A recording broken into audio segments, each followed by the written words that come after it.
ये बॉम्बे के air condition local train है। इसका सर्विस सिर्फ वेस्टर्न लाइन पे अवेलेबल है from Virar to church gate.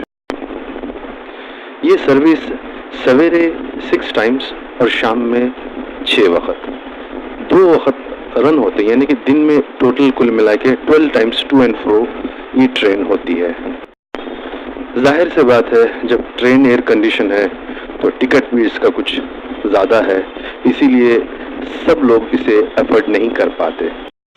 Specially hot climate में इसमें ट्रैवल करना बहुत आरामदेह होता है। इसी समय एक फास्ट लोकल ट्रेन में कितना रश होता है आप देखिए, उसके कंपैरिजन में एयर कंडीशन ट्रेन में रश ना के बराबर होता है।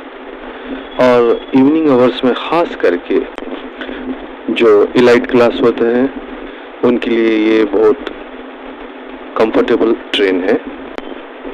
डोर्स ऑटो शट ऑफ होते हैं। इसकी टिकट की कीमत होती है मिनिमम 60 रुपीज़ और मैक्सिमम 205 रुपीज़।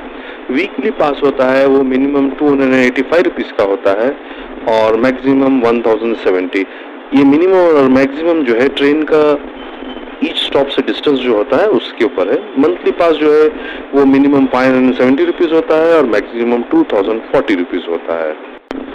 फ्यूचर में इस तरह के एयर कंडीशन लोकल ट्रेन की सर्विसेज सेंट्रल लाइन पे और ट्रांस हार्बर लाइन पे स्टार्ट होने का ऐसा गवर्नमेंट का प्लान है। लेट्स सी, जल्द से जल्द अगर हो जाएगा तो इस सभी के लिए बहुत खुशी की बात रहेगी।